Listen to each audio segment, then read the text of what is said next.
Então, pessoal, estou deixando aqui o videozinho com a revisão de todos os módulos desse livro 1 que serão cobrados no nosso trabalhinho, que não foram cobrados ainda, né? Então, assistam esse videozinho quantas vezes preciso for para tirar todas as dúvidas. Na sequência, façam os exercícios que vão ter o gabarito, a gente já comentou na aula online, mas não deixem de fazer, porque é mais uma maneira de estudar. Espero que vocês aproveitem bastante. Bom, então nós começamos com as classes gramaticais. O que é classe gramatical? Toda palavra, para ser considerada oficialmente da nossa língua, tem uma classe gramatical. Lembra que a tia até comentou assim, às vezes numa redação a professora circula uma palavra porque ela não existe, ela não tem uma classe gramatical. Então são 10 classes.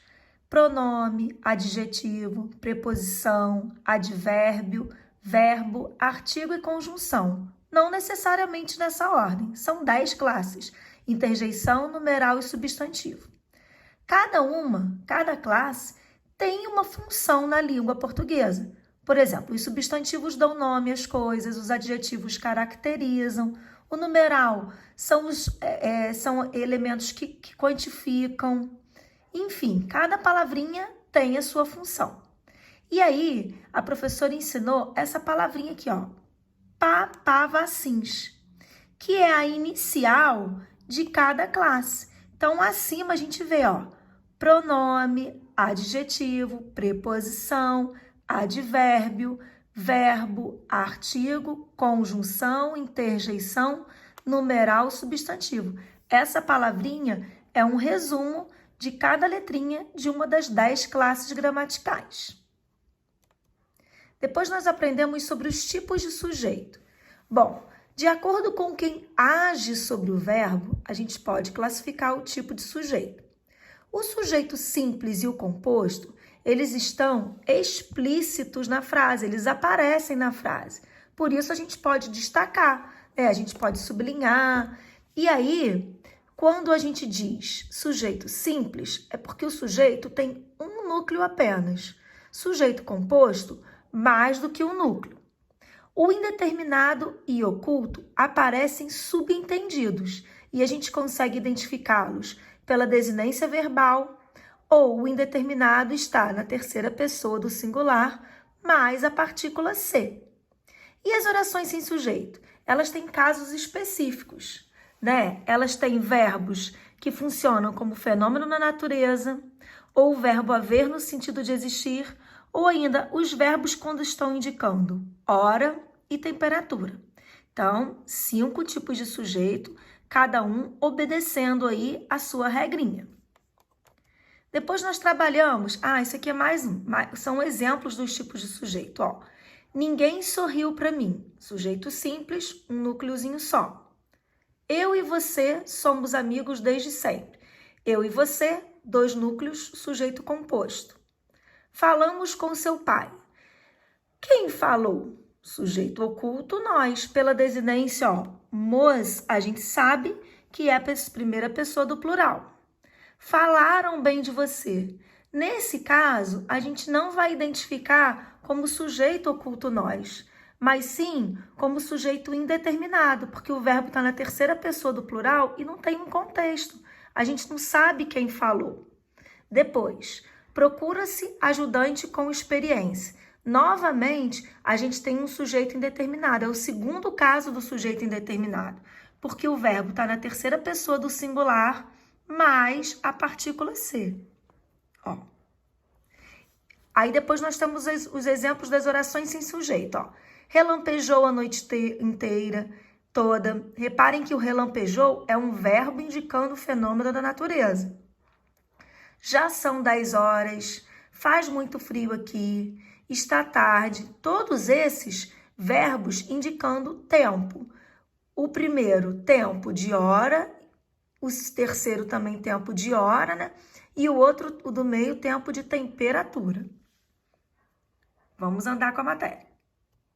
Aí depois nós aprendemos sobre os predicativos. O que são predicativos? Características de estado. Olha como está fixado ali, estado. E elas podem ser atribuídas ao sujeito da oração ou ao objeto, que é o complemento do verbo, que é o que a gente está aprendendo por último agora. Eles podem ou não estar ligados a um verbo de ligação. Então, se a gente tem Miguel parecia feliz, a gente tem Miguel, sujeito, parecia verbo de ligação, e o feliz, predicativo do sujeito, pois refere-se a Miguel, que é o sujeito. Depois, eu encontrei Miguel feliz. O feliz continua sendo o predicativo, só que agora o Miguel está completando o verbo encontrei. Por isso, o termo que se refere a ele é um objeto. Então, ele é predicativo do objeto. Depois, nós aprendemos sobre tipos de predicado. O que é tipo de predicado mesmo? Aí, a gente tem que olhar o verbo que está no predicado para poder identificar. Então, vamos lá. Quando a gente tem um verbo de ligação, ele não é muito importante. O mais importante daí vai ser um nome, né? Então, por isso o predicado é nominal, vai ser o predicativo. Quando nós temos verbos significativos, ou seja, as ações, eles são os mais importantes no predicado. Portanto, temos o predicado verbal. E quando a gente mistura os dois, ou seja, quando a gente tem como núcleo do predicado um predicativo, que é um nome, pode ser do sujeito ou do objeto, mais um verbo de ação. Nesse caso, a gente tem o predicado que a gente chama de verbo nominal, porque ele tem dois núcleos. Então, vamos lá. Um núcleo de nome, predicado nominal. Um núcleo de verbo, predicado verbal. Verbo mais nome, predicado verbo nominal. E aí, exemplos. Mário é feliz. A gente tem ali o é, verbo de ligação. Então, a gente sabe que esse verbo não é importante, não é tão importante assim. Feliz é um nome. Então, o núcleo do predicado é um nome. Portanto, predicado nominal. Mário brincou o dia todo. Brincou é um verbo de ação. Então, o núcleo do predicado é ele, predicado verbal. Mário brincou o dia todo, feliz. Agora, a gente tem uma ação, que é brincar, e mais um nome, que é feliz. Então, a gente tem um predicado verbo nominal. O núcleo é o termo mais significante do predicativo.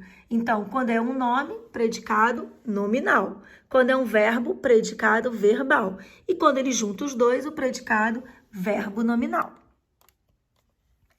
Depois nós aprendemos sobre predicação ou transitividade verbal. Ainda seguindo essa mesma ideia. Agora a gente está vendo como o verbo se classifica. O verbo de ligação, a gente já falou sobre ele. Ele expressa estado, ele não tem um significado próprio, né? A sua função é só ligar o sujeito ao seu predicativo. O verbo intransitivo, ele não precisa de complemento, porque ele tem um sentido completo. Se houver algum complemento, alguma coisa depois dele, não é complemento, é só um advérbio. Depois, os verbos transitivos. Esses, sim, precisam de complemento para que a gente entenda a mensagem da ação verbal. Aí ele pode vir ou não acompanhado de preposição. Então, a preposição para os transitivos é muito importante. Cadê você, preposição? Tá? Então, a preposição é muito importante nos transitivos.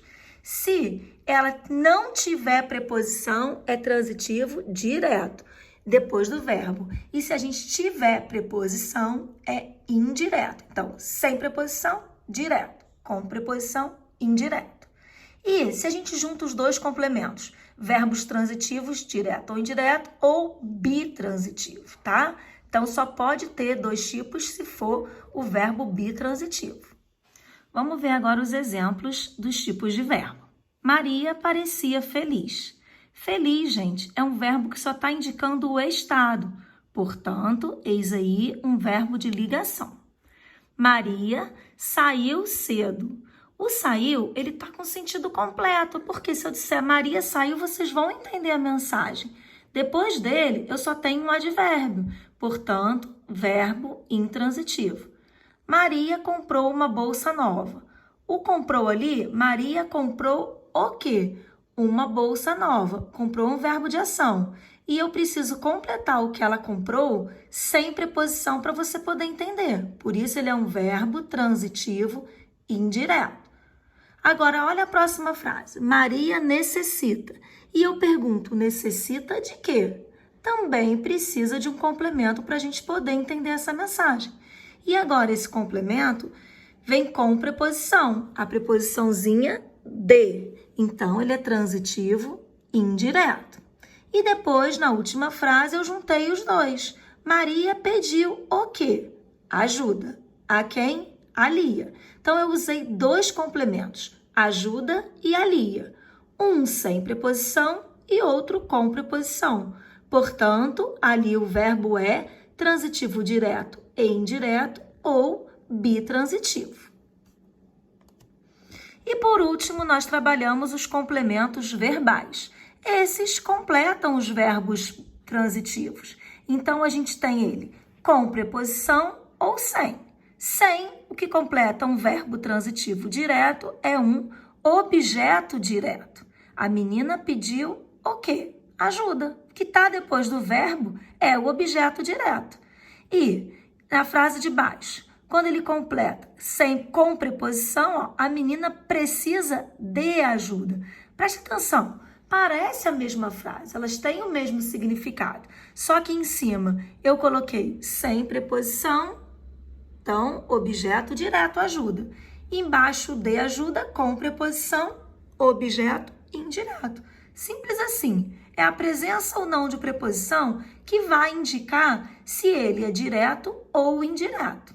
E é isso, meus amores. Vai ficar mais uma folhinha para vocês fazerem aí em anexo. Vamos estudar bastante, porque essa matéria já está bastante explicada, já está mais do que explicada. Um beijo!